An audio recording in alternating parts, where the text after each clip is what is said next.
Merci. Donc, comme monsieur vient de dire, notre collègue Mohamed vient de présenter, notre présentation porte sur une sorte de prévenir la sécurité, vraiment une sorte de prévention, sécurité anticipée, prévention, comme mon collègue disait avant. Donc, dès la marginalisation à la centralisation, là, nous voulons évoquer une situation en Ouest Afrique, en Afrique de l'Ouest. Qu'est-ce qu'on entend par là? Tantôt, on a entendu nos collègues du Maroc évoquer la présence de l'État dans les affaires religieuses.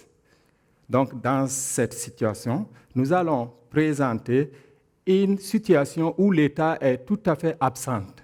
Et qu'est-ce que ça peut créer, cela?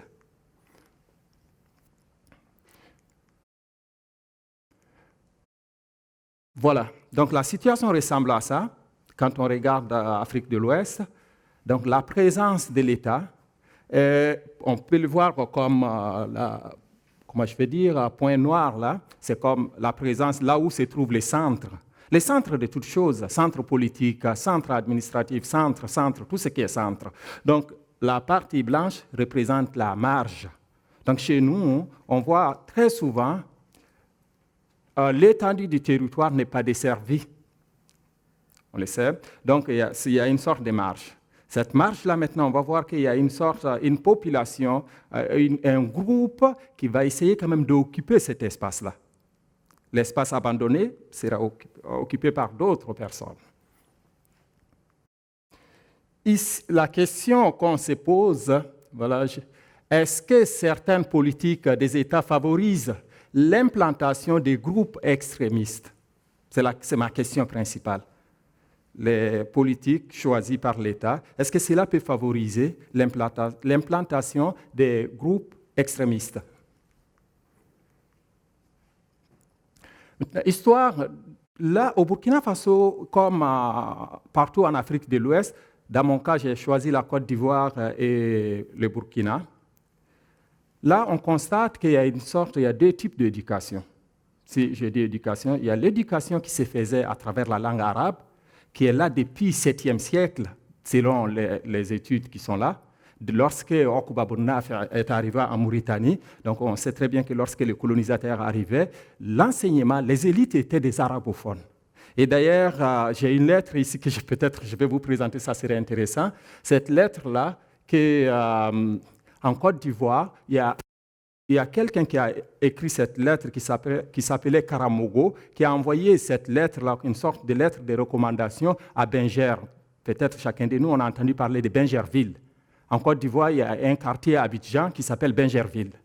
C'est M. Benger qui était là à l'époque coloniale, c'était 1882. On peut voir une lettre que ce monsieur-là lui écrivait. On va le voir, c'est une lettre en arabe comme ça. Dans l'archive nationale, on les trouve comme ça. Donc l'écriture se faisait comme ça. C'est ça que je voulais seulement qu'on prenne en considération avant d'aller là-bas. Donc voilà la lettre qu'il a envoyée, une lettre de recommandation. Ça, c'était 1882. 1882, cela signifie vraiment qu'il y avait une maturité d'écriture en cette langue-là avant, si on regarde l'année.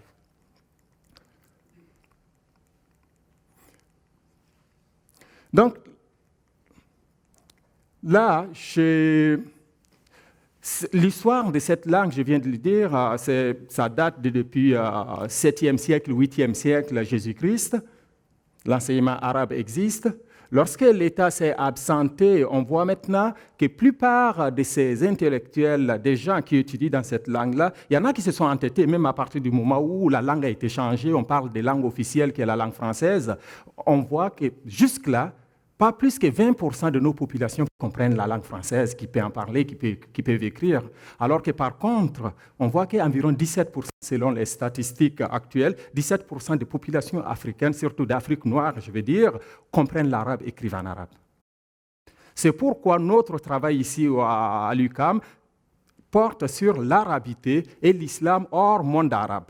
Peut-être on se comprend bien, puisqu'il y a l'arabité politique qui est dans le monde arabe, quand on les compte à quelques vingtaines de pays, mais au-delà de ces frontières, il y a l'arabité aussi qui existe ailleurs. Cette arabité-là, moi vraiment, je m'intéresse beaucoup à ça. Les arabophones hors monde arabe.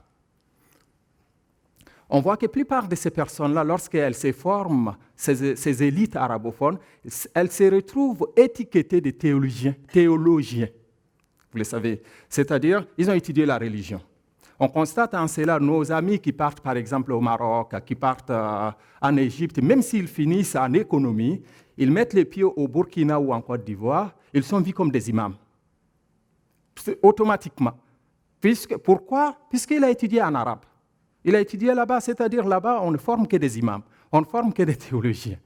Donc ces personnes-là vivent cette frustration, surtout c'est là où je vais en venir là. Ces personnes-là vivent cela et finissent enfin par accepter cet étiquetage, ce qu'on appelle effet Pygmalion. Ils vont leur dire, vous êtes imam, on voit que les physiciens acceptent enfin d'être imam. Il va aller dans les mosquées, il va aller chercher son chemin là-bas, mais ce qui provoque cela, à la fin on trouve que ce sont des gars qui ne comprennent pas la religion. Ils sont obligés, enfin, vraiment d'opter pour un autre discours, une autre façon de formuler le discours. Très facile de parler de djihad. Écoutez, allez-y. Mais ça émane d'une sorte de frustration déjà.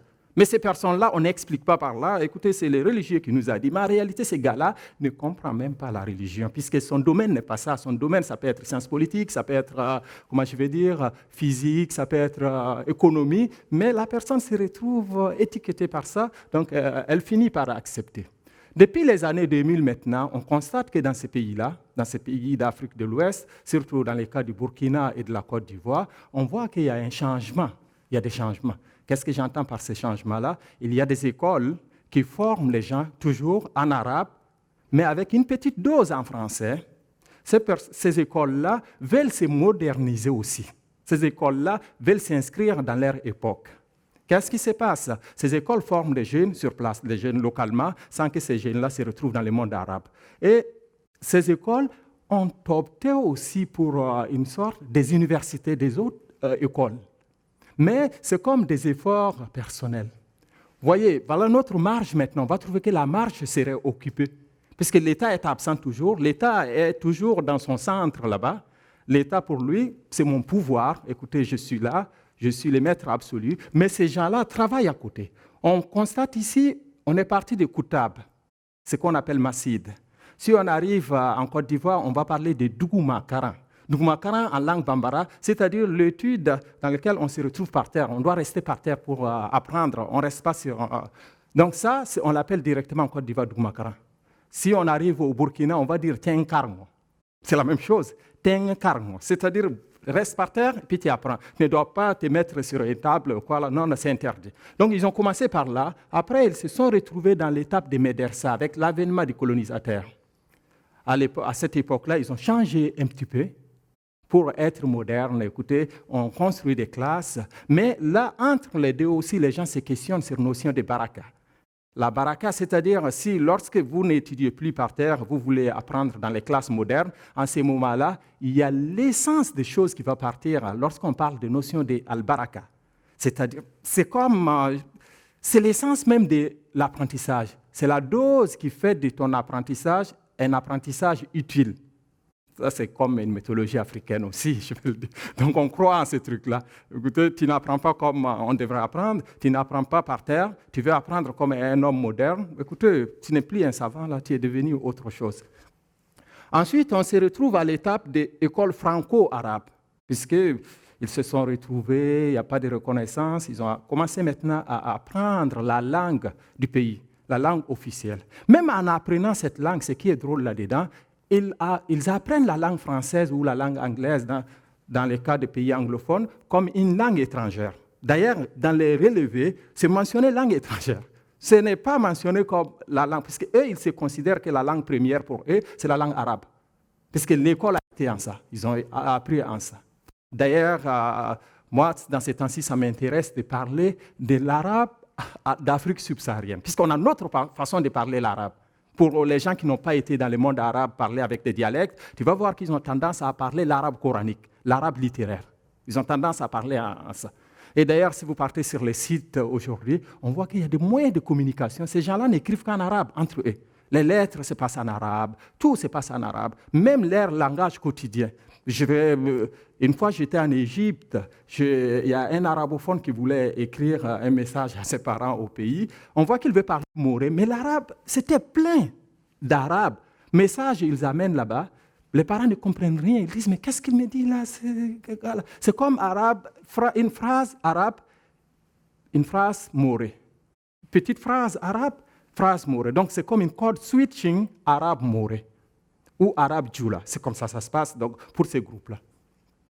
On les voit, après, ils se sont retrouvés à l'étape des universités. Vous voyez, même dans leurs universités, ça c'est une université qui se trouve à Ouagadougou, université arabophone, qui se trouve, Ghislain, vous pouvez les connaître, dans les quartiers qu'on appelle Kambonsi. Il y a un quartier là-bas. Les panneaux sont écrits en arabe, peut-être vous voyez, tout est mentionné en arabe là. Donc ils ont leur université, c'est arabophone, ils étudient là-bas, ils font tout là-bas. Là, on voit une autre université aussi qui se trouve à Ouagademil, qui est construite. Des fois, on trouve que leur université même est plus moderne que notre université. Si je dis c'est ça qui est un peu drôle. Mais la question se pose toujours, après tout cela, après toutes ces formations, ces personnes-là sont étiquetées analphabètes. C'est là où on peut se poser la question maintenant. Qu'est-ce qui va se passer après tout cela? Ils ont étudié comme tout le monde. Ils ont fait 6 ans pour primaire, 3 ans pour secondaire ou 6 ans pour secondaire. Ils ont fait 4 ans à l'université en une autre langue avec des programmes divers. Mais après tout cela, ils n'ont pas le droit à l'emploi. Officiellement, non, ces personnes-là ne peuvent pas postuler pour aller vers un emploi dans le pays. Pourquoi? Vous avez étudié dans l'autre langue, donc vous n'avez pas votre place. C'est d'où l'importance de cette notion que j'emploie, de la marginalisation. Parce que ces personnes-là, est-ce que c'est une marginalisation choisie ou obligée? Ça, c'est autre question. On peut poser cette question. Mais ces personnes-là vivent ces sentiments de marginalisation. Voilà comment elles font maintenant. Elles sont en train de faire tout cela. Dans les années 2000, on voit maintenant, ils ont amené leur propre radio dans le pays. Ils ont construit des radios, ils ont leurs propres journalistes. Ces journalistes-là sont formés comme les autres journalistes, peut-être des fois même plus efficaces. Pourquoi? Puisqu'ils parlent une langue dont 17% comprend déjà, ou bien 17% en base de cette langue, mais aussi ils se basent sur les langues locales. Les deux langues, arabe et langue locale. Si on est au Burkina, par exemple, ça serait arabe et moré. Si on est en Côte d'Ivoire, on va se retrouver en face de l'arabe et djoula. Donc déjà, il y a une sorte de proximité vers la population. Donc la population les comprend. Ensuite, ils ont créé des télévisions maintenant. Si on arrive à Ouaga, on a ce qu'on appelle Ida'atul Huda. Ils ont leur radio comme ça. On a aussi télévision à leur nom maintenant.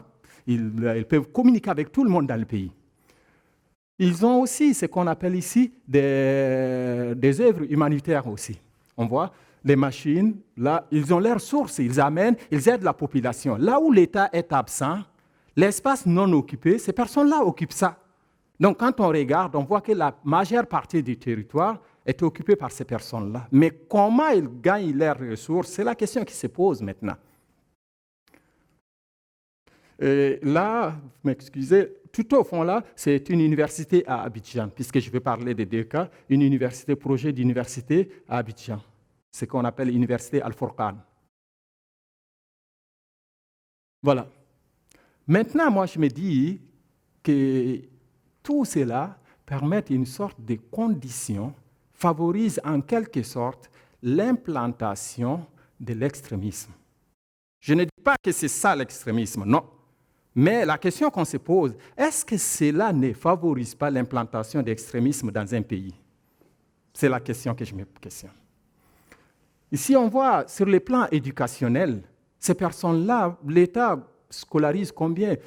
Je prends comme au Burkina Faso, environ 60% de la population est analphabète au sens du gouvernement, 60% environ.